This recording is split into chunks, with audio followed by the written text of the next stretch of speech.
یہ دعویٰ کرتے ہیں کہ سعودی عرب میں اہل حدیث کا دین رائج ہے، جبکہ جناب مولانا مکی حجازی فرماتے ہیں کہ وہاں امام احمد بن حنبل کا دین رائج ہے۔ سعودی عرب کا باقاعدہ قانون ہے، نیٹ پہ سرچ کر لیں آپ، لا ہے کہ فقہ حنبلی نافذ ہے وہاں پہ، یہ تو گوگل پہ لکھیں آ جائے گا، اور باقاعدہ فقہ حنبلی کی کتابیں لا میں شامل ہیں کہ اس کتاب پر فیصلہ کیا جائے گا، اس میں جزیہ نہ ملے تو اس کتاب پر۔ اور سعودی عرب کے قانون میں یہ بھی ریٹن میں لکھا ہوا ہے، اب کا مجھے پتہ نہیں، 8-10 سال پہلے تک تو یہ تھا کہ اگر فقہ حنبلی میں حل موجود نہ ہو تو پھر فقہ حنفی سے لیا جائے گا۔ یہ جو شیخ شریم ہے نا امام حرم، انہوں نے فقہ حنفی میں پی ایچ ڈی کی ہے، خود تو یہ حنبلی ہیں لیکن فقہ حنفی میں انہوں نے پی ایچ ڈی کی ہے۔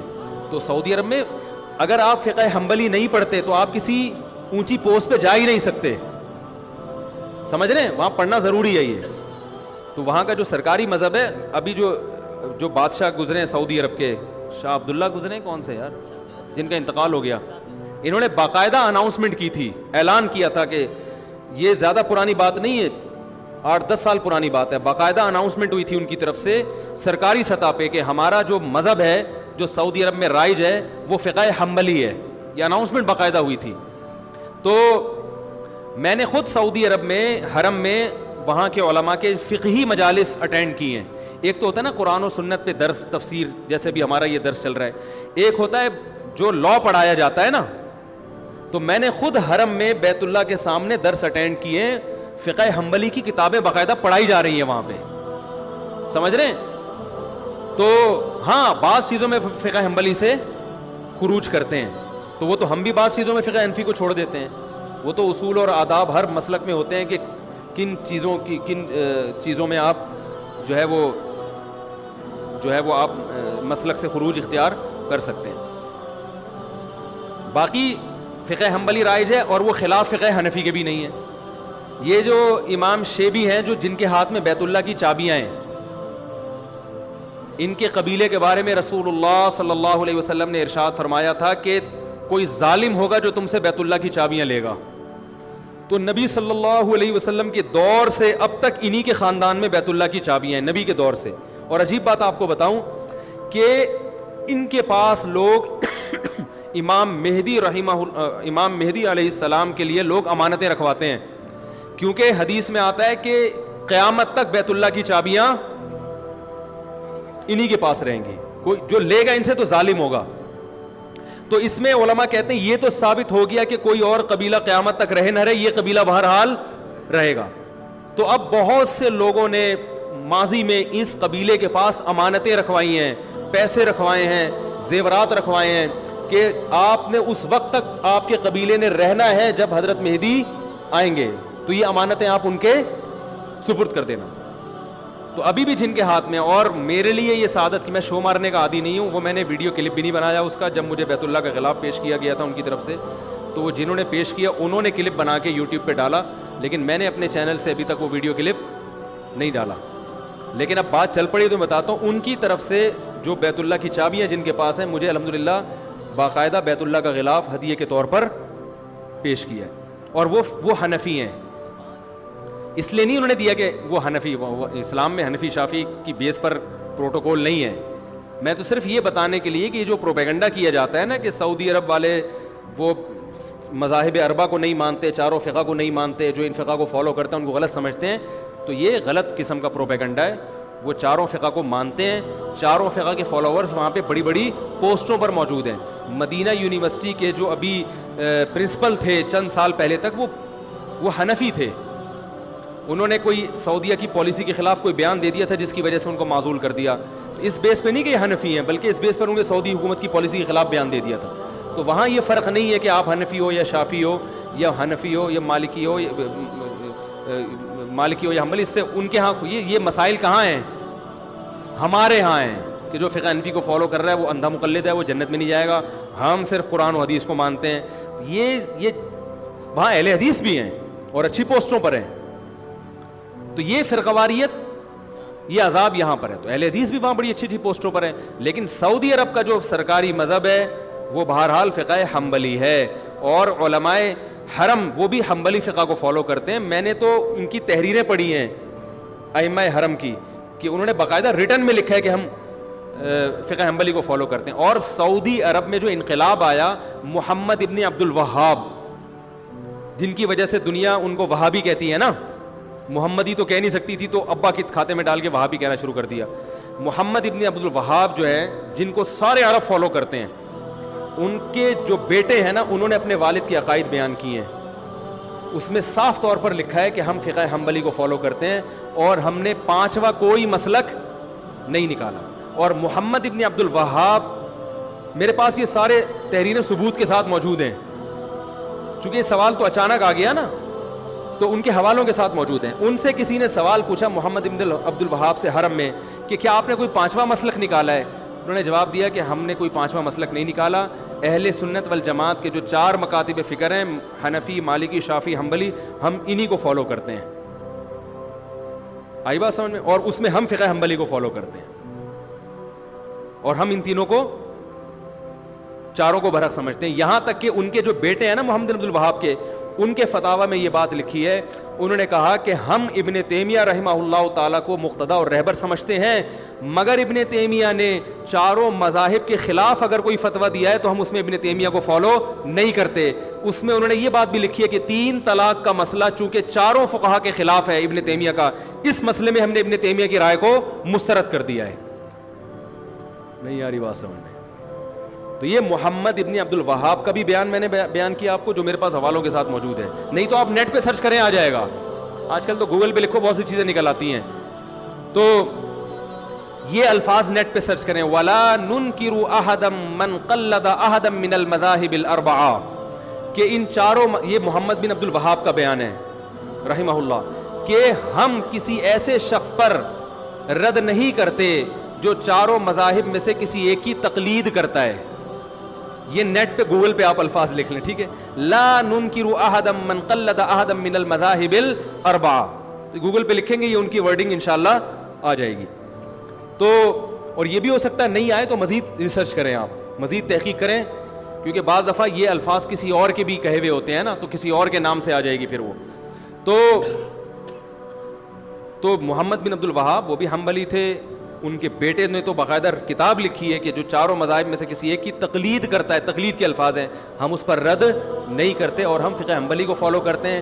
ابن تیمیہ رحمہ اللہ کو عرب لوگ بہت زیادہ مانتے ہیں, تو انہوں نے کہا ہم ابن تیمیہ کے فالوورز ہیں, لیکن ابن تیمیہ رحمہ اللہ نے چاروں فقہ کے خلاف اگر کوئی بات کی ہے تو ہم اس میں ابن تیمیہ کے قول کو رد کر دیتے ہیں. پھر انہوں نے 3 طلاق کی مثال بھی دی ہے. سمجھ رہے ہیں کہ نہیں سمجھ رہے؟ یہ ہاں, لوگ یہ ایک اکثر کہتے ہیں کہ وہ تو قرآن و حدیث کی بات کرتے ہیں.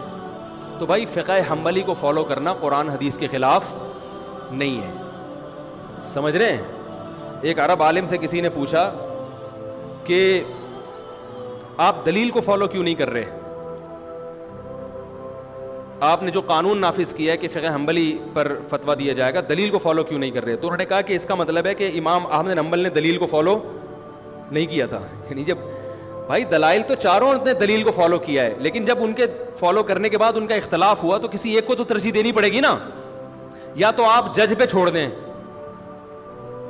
تو جج میں تو ہر طرح کے لوگ آتے ہیں, وہ کبھی کسی چیز کو ترجیح دے دے گا, کبھی کسی چیز, کبھی اس کا اپنا مفاد بھی ہوگا. تو قانون کے میں ایک دائرہ کار میں لانا پڑتا ہے کسی کو.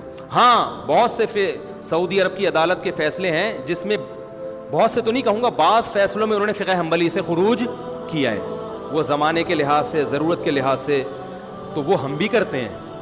تو ہم نے بھی بعض فتاوی ایسے ہیں ہمارے مدارس سے دیے جاتے ہیں جس میں فقہ حنفی سے خروج کیا, فقہ حنفی کو اس میں چھوڑا ہے انہوں نے. لیکن بالکل ہم کہتے ہیں آزاد ہو جاؤ, تو پھر قرآن و حدیث کا لیبل لگا کے آپ اگر خود سے ہر آدمی کو تحقیق کی اجازت دیں گے, اور پیچیدہ مسائل میں جن میں علماء کا اختلاف ہے, تو پھر تو یہ فرقواریت اتنی بڑھے گی, ہر آدمی ایک نیا فتویٰ لا رہا ہے. آپ دیکھ لو نا, طلاق کوئی دے کر آئے, ادھر جاؤ تو ادھر سے الگ فتویٰ مل رہا ہے, ادھر جاؤ تو ادھر سے الگ فتویٰ مل رہا ہے, اس کی قرآن حدیث کی تحقیق الگ ہے, اس کی تحقیق غامدی صاحب کے پاس چلے جاؤ گے, وہ بالکل ہی ایک مارکیٹ میں قرآن حدیث کی روشنی میں نئی تحقیق لے کر آ رہے ہیں.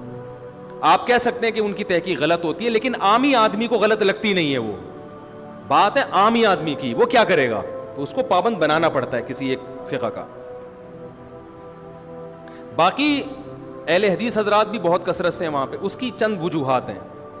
اس کی وجہ یہ ہے کہ ہمارے حضرت مفتی رشید احمد صاحب رحمہ اللہ تعالیٰ یہ بات فرمایا کرتے تھے، جو اب پتہ نہیں نیٹ پہ کوئی الگ سے ہی مصیبت نہ کھڑی ہو جائے، لیکن اللہ کرے نہ کھڑی ہو، بھائی بات تو غلط نہیں ہے اور اس میں کسی کی میں برائی نہیں کر رہا۔ ہمارے فرمایا کرتے تھے کہ جو غیر مقلد حضرات ہیں، ایک خرابی ان میں ہے، وہ ٹھیک ہو جائے تو معاملہ بہت سیٹ ہو جائے گا، اور ایک خرابی مقلدین میں ہے جو مذاہب اربعہ کو فالو کرتے ہیں، حنفی شافعی، وہ خرابی ان میں ٹھیک ہو جائے تو یہ بہت اچھے ہو جائیں گے۔ فرمایا کہ حنفیوں میں جو ہمارے یہاں فقہ رائج ہے، بدعتیوں کی کثرت ہے اور بدعات کی کثرت ہے، اور غیر مقلدین میں کم علمی کی کثرت ہے، ریسرچ آدھی ہوتی ہے لیکن اس کو کل سمجھ رہے ہوتے ہیں۔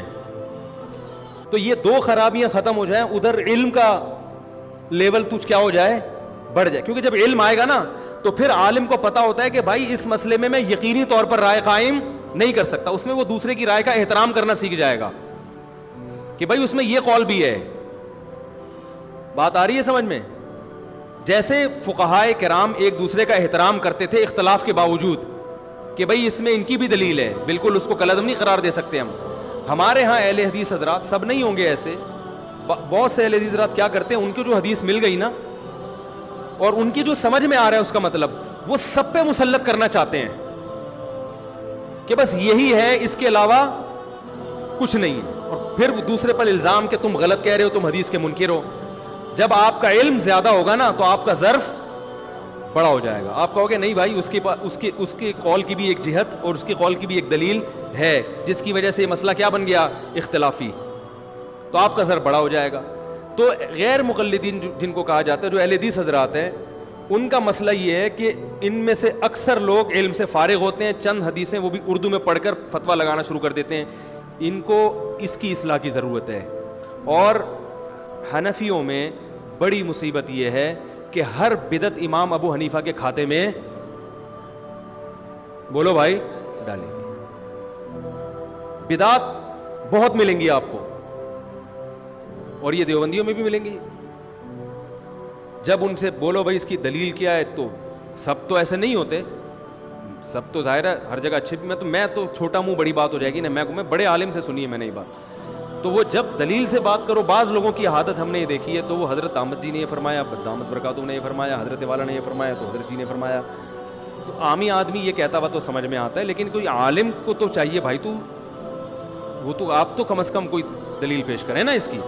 تو بہت ساری بدعتیں رائج ہو چکی ہیں، لیکن پھر وہ فقہ حنفی کے کھاتے میں ڈال دیتے ہیں کہ ہم حنفی فقہ کو فالو کرتے ہیں، اور فقہ حنفی میں ایسے، فقہ حنفی میں حالانکہ وہ ایسا امام حنیفہ نے نہ ایسا کہا ہوتا ہے، نہ ان کی کوئی ایسی رائے ہوتی ہے، نہ ان کے شاگردوں نے، نہ مجتہدین سے کچھ منقول ہوتا ہے۔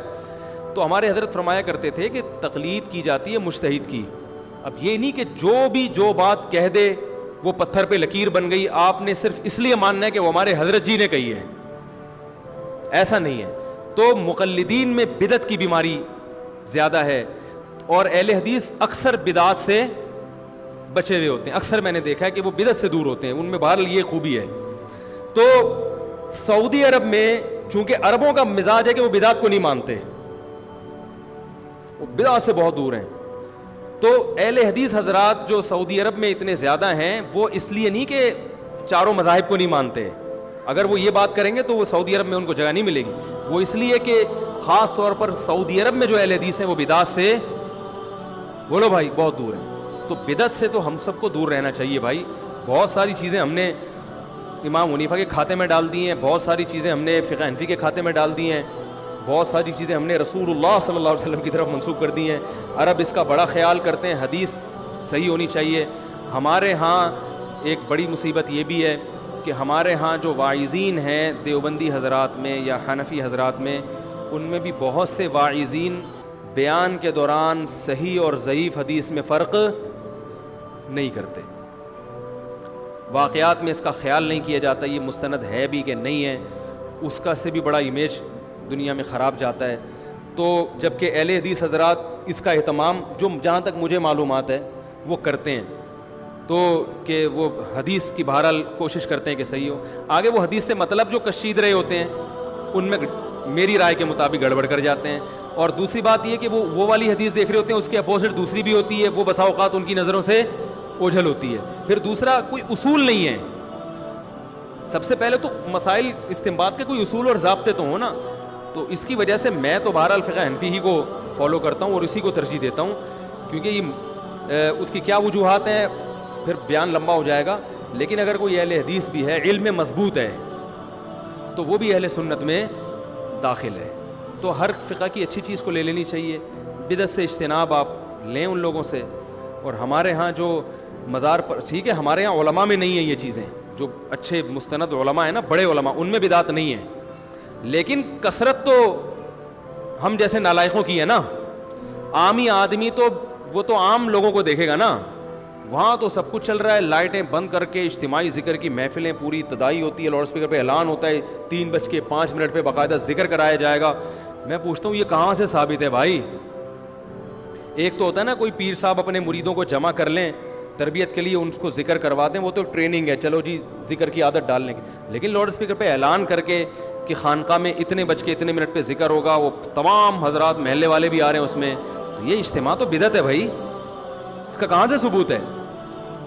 تو یہ بہت ساری اس قسم کی اور بھی چیزیں ہیں.